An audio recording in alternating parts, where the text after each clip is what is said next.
নাহমাদুহু ওয়া নুসাল্লি আলা রাসূলিহিল কারীম, আম্মা বাদ। আলহামদুলিল্লাহ, চমৎকার আলোচনা হচ্ছে। যদিও মুহতারাম উপস্থাপক ঘুমের কথা বলেছেন, বাকি আমার মনে হয় না এত সুন্দর আলোচনার ভিতরে কারো ঘুম আসার কথা। তারপর আমরা একটু চেক করি কারো ঘুম এসেছে কিনা। আমার আগে মুফতি জুবাইর আব্দুল্লাহ হাফিজাহুল্লাহ জাকাতের আলোচনা করেছেন, চমৎকার আলোচনা করেছেন। আমরা একটু চেক করতে পারি আমরা আলোচনাটা বুঝেছি কিনা। আচ্ছা বলুন দেখি, গরুর ডিমে জাকাত আসবে?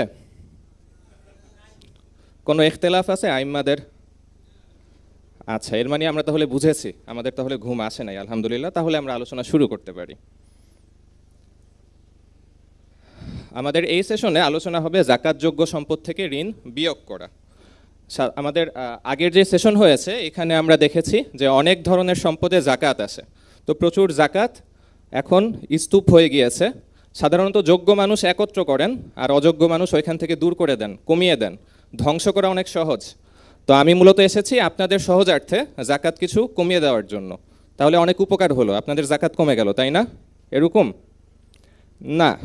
আমাদের এই আলোচনা শুরু করার আগে আমাদের মাইন্ড সেট আপে মনে রাখতে হবে জাকাত কমানো এইটা আসলে কোনো সৌভাগ্যের বিষয় না, বা এটা আমাদের জন্য কোনো অপরচুনিটি বা সুযোগ না, বরঞ্চ এটা উল্টো হওয়া উচিত।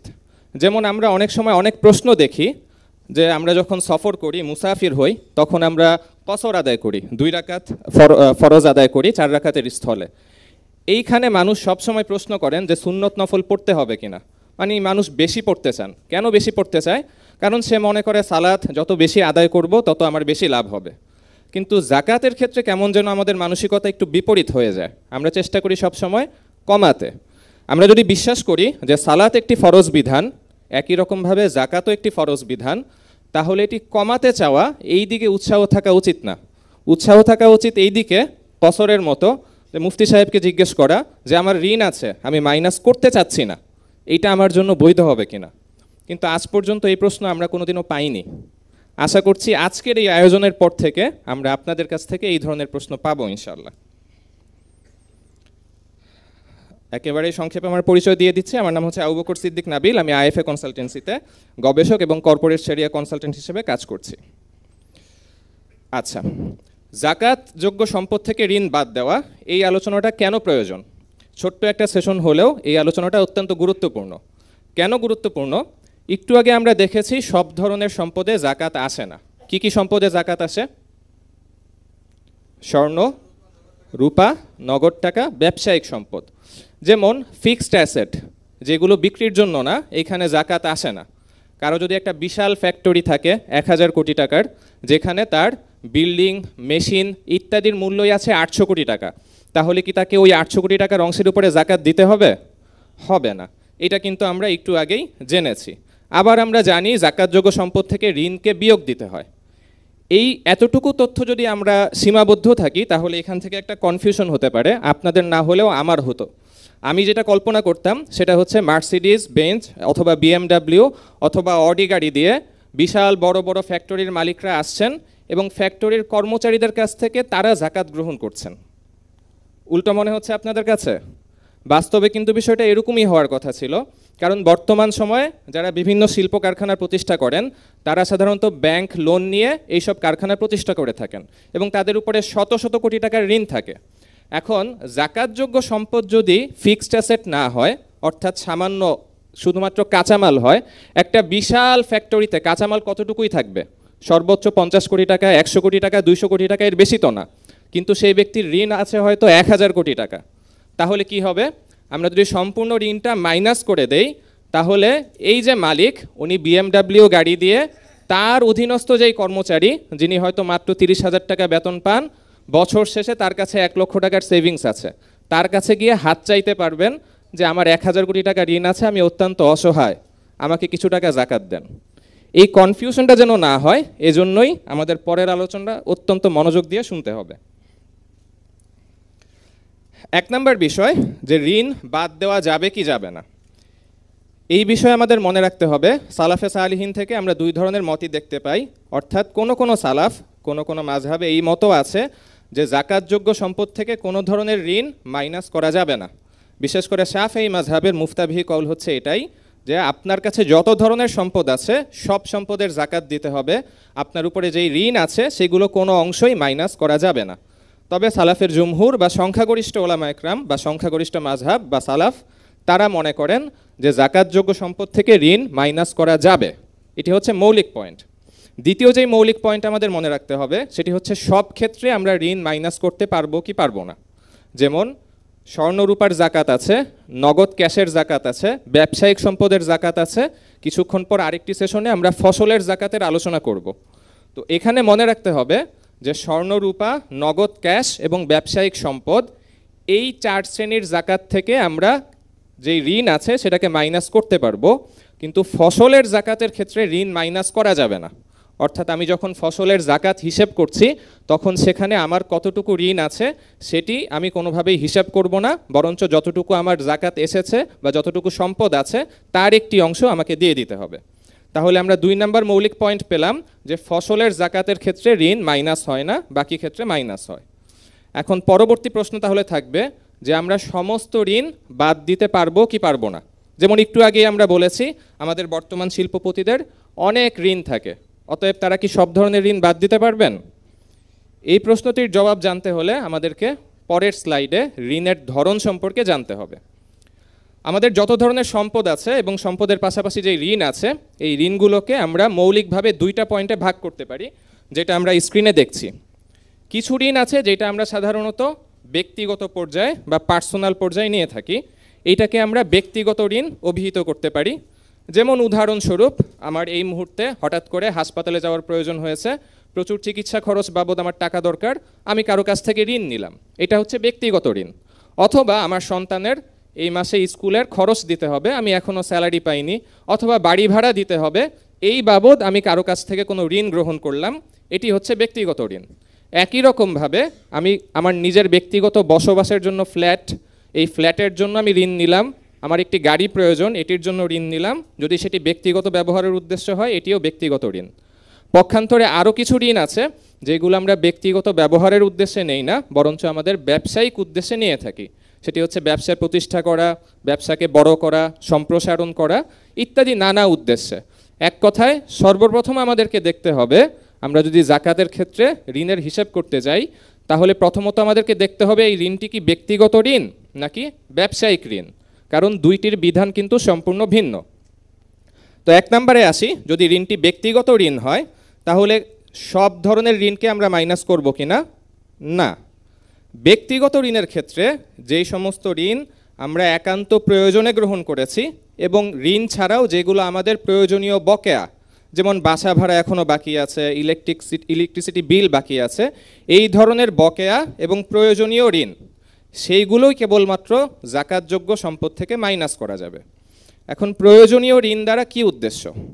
প্রয়োজনীয় ঋণ দ্বারা উদ্দেশ্য হচ্ছে একজন ব্যক্তি তার স্বাভাবিক সামাজিক যে স্ট্যাটাস আছে সেইটা মেনটেন করতে গিয়ে তার যেই ব্যক্তিগত খরচ হয় সেই খরচের পারপাসে সে যদি কোনো লোন নিয়ে থাকে তাহলে এটাই প্রয়োজনীয় ঋণ, আর যদি সে এর চাইতে অধিক ঋণ গ্রহণ করে তখন সেটি আর প্রয়োজনীয় ঋণ থাকে না। উদাহরণস্বরূপ একজন ব্যক্তি তার স্বাভাবিক সামাজিক স্ট্যাটাস হচ্ছে যে এই ধরনের ব্যক্তি ১৫০০ স্কোয়ার ফিটের ফ্ল্যাটে থাকেন। এখন তিনি যদি তার কোনো আগের থেকে ফ্ল্যাট না থাকে এবং উনি ১৫০০ স্কোয়ার ফিটের একটি ফ্ল্যাট কেনার জন্য ঋণ নেন, তাহলে সেই ঋণটা মাইনাস করা যেতে পারে, কারণ এই ঋণটা তার ব্যক্তিগত প্রয়োজনীয় ঋণ। কিন্তু পক্ষান্তরে যদি বিষয়টা এমন হয় তার স্তরের স্বাভাবিক সামাজিক স্ট্যাটাস হচ্ছে ১৪০০ স্কোয়ার ফিটের ফ্ল্যাট, কিন্তু উনি ৪৫০০ স্কোয়ার ফিটের ফ্ল্যাট কিনতে চান, বড় বাসায় থাকবেন, এবং এই উদ্দেশ্যে তিনি একটি ঋণ গ্রহণ করলেন, তাহলে এই ঋণ কিন্তু মাইনাস করা যাবে না, কেননা এটি হচ্ছে বিলাসী ঋণ। সুতরাং ব্যক্তিগত ঋণের ক্ষেত্রে যেই ধরনের ঋণ বিলাসী হবে সেগুলোকে জাকাত থেকে একেবারেই মাইনাস করা যাবে না, আর যেইগুলো প্রয়োজনীয় ঋণ হবে সেগুলো মাইনাস করা যাবে। বাকি কতটুকু মাইনাস করা যাবে আমরা নিচে দেখতে পাচ্ছি। মেয়াদি ঋণের ক্ষেত্রে কেবল আগামী 1 বছরের কিস্তি বাদ দেওয়া যাবে।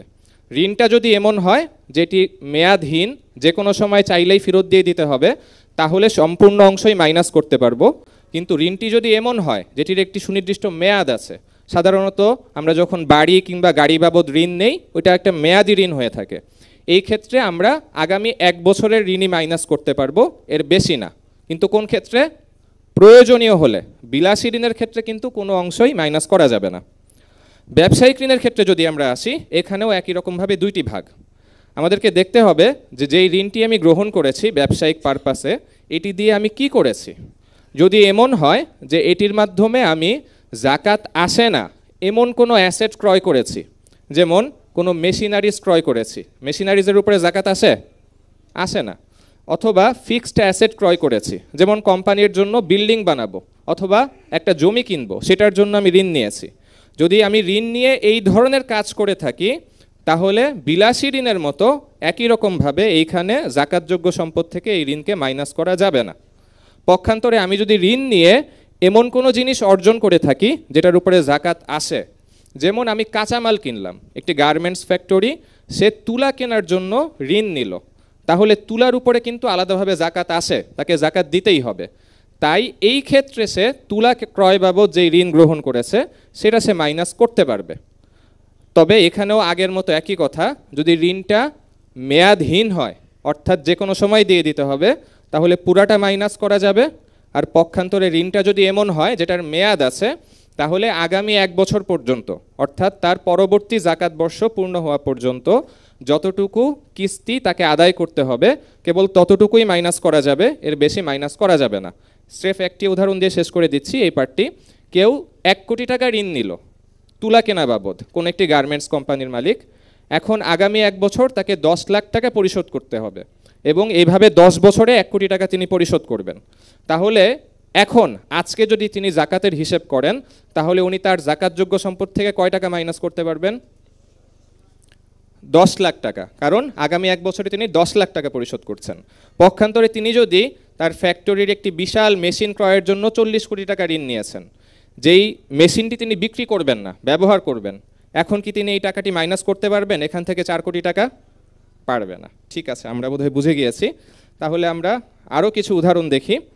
যে সমস্ত ঋণ সাধারণত মাইনাস করা যাবে, যেমন বকেয়া বাড়ি ভাড়া। আমি আজকে জাকাতের হিসেব করছি, এখনও যদি আমার বাড়ি ভাড়া বকেয়া থাকে, এটাকে আমরা প্রয়োজনীয় ঋণ হিসেবে মাইনাস করতে পারবো। কিস্তিতে ফ্রিজ ক্রয় করা হয়েছে, ফ্রিজ বর্তমানে একটি প্রয়োজনীয় জিনিস, এটার টাকা আমরা মাইনাস করতে পারবো। মুদি দোকানদারদের কাছ থেকে বাকি নিয়েছি, এটা মাইনাস করা যাবে। ছেলে মেয়েদের স্কুলের বকেয়া বেতন, ফি ইত্যাদি মাইনাস করা যাবে। নিজস্ব স্ট্যাটাস অনুযায়ী গাড়ি ক্রয়ের জন্য গৃহীত ঋণ, এটাও মাইনাস করা যাবে। কিন্তু আমি যদি এমন গাড়ি ক্রয় করি যেটা আমার স্ট্যাটাসের চাইতে অনেক বেশি, তাহলে ওই পরিমাণ মাইনাস করা যাবে না। বিবাহের জন্য গৃহীত ঋণ, এটা অত্যন্ত প্রয়োজনীয় একটা ঋণ, যদিও সাধারণত বিয়ের জন্য ঋণ করা লাগে না, কিন্তু আমাদের সামাজিক পার্সপেক্টিভে অনেক সময় আমরা ঋণ নিয়ে থাকি। যদি প্রয়োজনীয় পরিমাণের মাঝে সীমাবদ্ধ থাকে, তাহলে এটা মাইনাস করা যেতে পারে। কিন্তু এখানে একটা গুরুত্বপূর্ণ প্রশ্ন আসার কথা। আমরা কি স্ক্রিনে প্রশ্নটা দেখতে পাচ্ছি? আচ্ছা, এই প্রশ্নটার জবাব এই মুহূর্তে আমার কাছে জানা নেই, একটু পরে ইনশাল্লাহ প্যানেল ডিসকাশন হবে। যারা দূর থেকে প্রশ্নটা দেখছেন না তাদের জন্য বলছি, এখানে একটি প্রশ্ন আমার মাথায় উকি দিয়েছে যে বিবাহের জন্য গৃহীত ঋণ যদি মাইনাস করা যায়, তাহলে মাসনার জন্য গৃহীত ঋণ মাইনাস করা যাবে কি যাবে না। এটা আমি আমার পরবর্তী প্যানেল ডিসকাশনের জন্য রেখে দিলাম, এটা প্রয়োজনীয় ঋণের অন্তর্ভুক্ত হবে কি হবে না। সর্বশেষ, শিল্প এবং বিলাসী ঋণ। ফ্যাক্টরির ভবন নির্মাণের জন্য যদি আমরা কোনো ঋণ গ্রহণ করে থাকি, এটা মাইনাস করা যাবে না। আইটি কোম্পানির কর্মচারীদের বকেয়া বেতন ভাতা, ট্যাক্স ইত্যাদি তারা মাইনাস করতে পারবে, যে কোনো কোম্পানি পারবে। গার্মেন্টস কোম্পানি তার তুলা ক্রয়ের জন্য যেই ঋণ গ্রহণ করেছে সেইটা মাইনাস করতে পারবে আগামী 1 বছর পরিমাণ। নিজস্ব স্ট্যাটাস অনুযায়ী বাসস্থান থাকার পরও গুলশান, বাড়িধারায় অথবা খুলশিতে অথবা আপনার এলাকাতেই বিশাল ফ্ল্যাট কেনার জন্য যদি আপনি ঋণ গ্রহণ করেন, তাহলে সেই ঋণ মাইনাস করা যাবে না।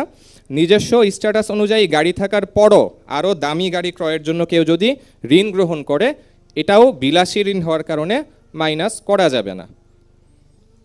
এই ছিল জাকাত এবং ঋণ বিষয়ক সংক্ষিপ্ত আলোচনা। আমার আলোচনা এখানে শেষ হচ্ছে। আপনাদের সবাইকে অসংখ্য শুকরিয়া।